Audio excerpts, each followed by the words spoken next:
Betsy Brown Braun specializes in child development and behavior and teaching parents exactly what to say to kids in difficult moments. Her work focuses on giving parents practical language, scripts, and tools to handle everyday parenting challenges from toddlers through teen years. And she's here today to talk to us about all the challenges that we're facing today. It is such an honor to have you in the studio with us today. Oh, thanks. It's great to be here. I mean, you've been doing this for decades. Yes. And your style hasn't changed. It has stayed the same because you know from the research you've done and the books you've written that it works. There is a methodology to the way that you approach parenting. And now with the world being so polarized and our children getting so much information all the time, it's hard for us sometimes to talk to our kids about race, politics, all the different things that are happening. So I want to actually talk about that for a minute. Okay. You know, if our kids come to us, regardless of how old they are, and they say, you know what, I'm feeling really uncomfortable right now. There's a war, and it's not sitting well with me, and they're feeling uneasy. How do we even begin to have these conversations with them? Well, for starters, that's not what they're going to say. I'm feeling uncomfortable. They're going to say, Mommy, what is happening? Are we having a war? Am I okay? Are we going to die? Are we going to get killed? You know, they're not going to just say I'm uncomfortable. That's kind of 1A. But one is, let's first of all applaud the fact that they're coming to you and asking you. Because what we want to do with our kids, above all, is to have a relationship wherein they come to you and talk to you and know that you're going to tell them the whole real answer, that you're not going to, brush it off and say you're too young or you should know or this is something I can't tell you or anything like that. So yay if your kid does say to you, what's going on? Your answer to the question about what's going on, actually, your answer to your question to anything your child first asks you, whether it's a 5-year-old or a 15-year-old, is to figure out what's the question, what does he really want to know, what's the question under the question, and what does he know already? So if your child comes to you and wants to know what's going on in the world or wants to talk about our current administration or something that may have happened that was surprising or off or strange to him, you need to first find out what do you know? What are you really asking? So the answer to that would be, I want to talk to you about this, but tell me what you're thinking. What do you know already? So you're asking questions. You're not giving them answers without knowing what they know. So that should be Correct. The first thing we do is ask them what they know. In a way that doesn't sound too psychobabble and too preachy. With any question, whether it's about where babies come from or about, what are your political beliefs, whatever the questions are, Right. We're going to answer them, but you can't answer it until you find out what do you know and what are you really asking. If this is a young child, that would be a good example of saying, well, tell me where you heard that. What do you know about that? So you hear my tone. You're not talking to, well, now, what do you know about that? You say it in a way. Right. And then you hear, well, Jimmy's daddy says there's a war and we are bombing Iran. And I would say, so Jimmy said, and you repeat just what you heard, that there's a war and that we're bombing Iran. Well, there is some truth to that. There is a war going on. It is not in our country right now. It's far away from us. So whenever we're talking to kids, we're thinking about, is he worried? Does he think the bomb is coming here? I want to say enough so that he knows I'm telling him what's happening, but not so much that he's not going to sleep tonight. And to that end, we don't have these conversations before bed because, of course, you will have a sleepless night. So, if you want to get into the specifics of what do we talk about Iran and Trump and the war, whatever it might be, we can. But it's going to be a different answer for every age child. I think we can't lie. I think we have to tell a version of the truth. It really depends on the age of the child. And it also depends on your own feelings about it. So you're going to say what you believe while validating what the kid has just asked you. So what I'm hearing is that you have to always validate how they feel. Ask them questions about what they know. And as we know as Jews, you talk about the worry, not to have these conversations before bed, obviously, that makes sense, it's logical. But what do we say when our kids, even teenagers, come home, and we've seen it for the past 2 years, why do people hate the Jews, Mom? What have we done? What are we doing? Are we in trouble? Should we be hiding? These are all questions that we're confronting, and it's scary. It's scary for parents. I have so many things that I want to say about this, but what I'm thinking about that you may not realize is I started a Jewish school. I opened Wilshire Boulevard Temple. Every day I thought, I need to keep these kids safe. We didn't have a guard back when I started it. Now there's, it's very much more secure than it ever was, and I don't have a moment's hesitation about sending someone to a Jewish school.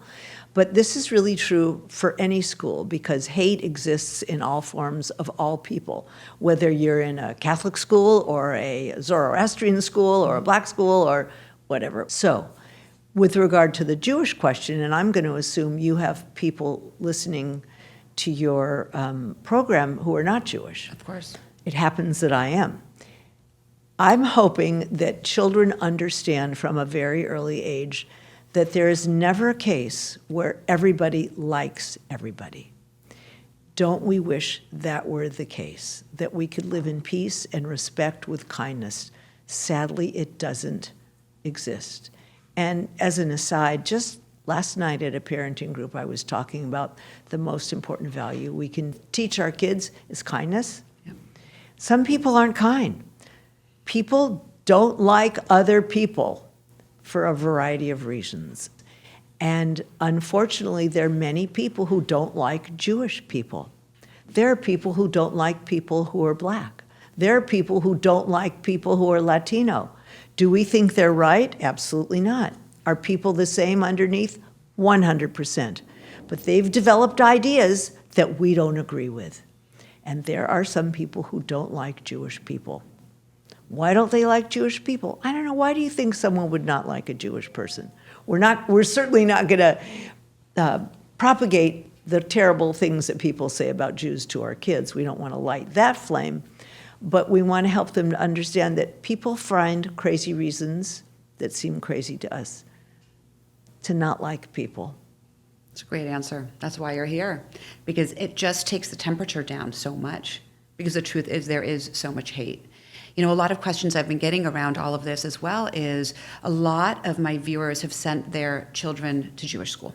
Mm-hmm. all the way through high school. Mm-hmm. And then the kids will go to college, and October 7th happened, and they come home and they say, wow, Mom, Israel's an apartheid state. I'm never going to Israel again. And the parents now are stuck between, oh my gosh, this is my child that I love, but I completely don't agree with their views. And how do I even begin to speak with them?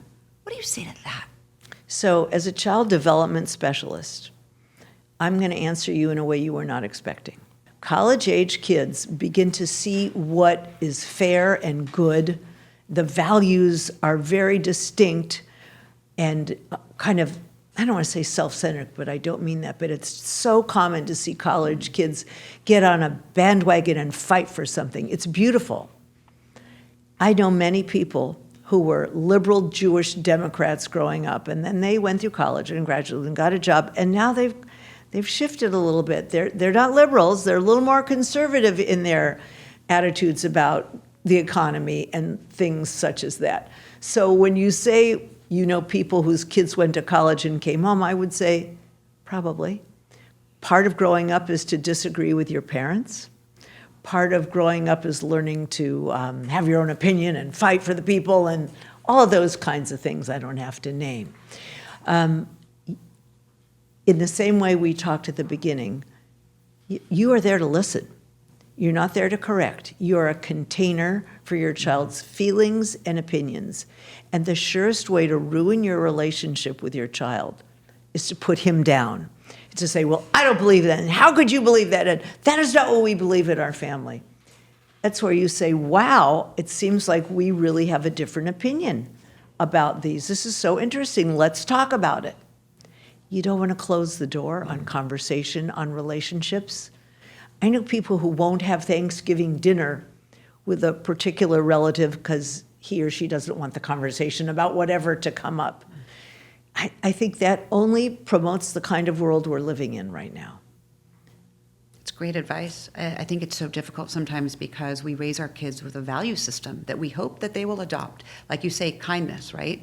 And all those other things. And then for them to completely feel like they've betrayed those family values is heart-wrenching. Heart-wrenching because that is what we do.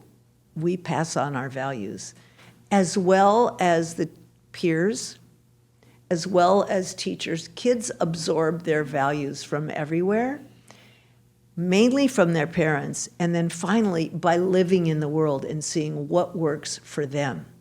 And maybe what works for you doesn't work for them. Maybe they're going to have different values. And what you're saying is listen and don't close off the conversation, because if we do, we might lose them. Well, and we'll be promoting a world we don't want to live in, where people are saying, no, you're Jewish, I don't want to have anything to do with you, as opposed to, well, gosh, I guess we agree to disagree. I mean, there are lots of things to discuss about this, but because we're talking about parenting, Right. and I sincerely believe the relationship between a parent and a child is top of my list. Absolutely. Forever. My kids are old. My kids are turning 48. And I still feel the most important thing is my relationship with them. I may not agree, but that doesn't mean I cut my relationship off. And coming from you, who has been dedicated to educating parents for decades and raising your own family with what you're preaching, I think the biggest takeaway from this conversation is that we are containers for our children and that we need to listen, not judge, and not push our views on theirs, because then we've lost, right? And then we've just become the same as everyone else. Well, then you cut off your nose to spite your face, because you're not accomplishing, you're making something worse.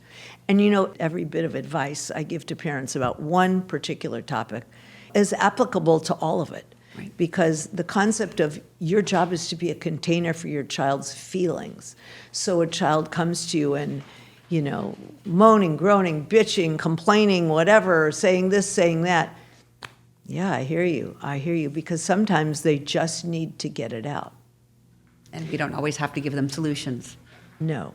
And sometimes we need to tell that to our spouses, because we'll say something to our spouse, and because there are certain people of a particular gender who tend to want to try to solve everything. Always. Oh, well, why didn't you? I just want you to listen. One of the things I've learned to say to my kids over the years is, so is there a question mark on that? Or do you just want me to listen? I like that. I am going to start using that with my adult children as well. I That is give it great to you as a advice. gift.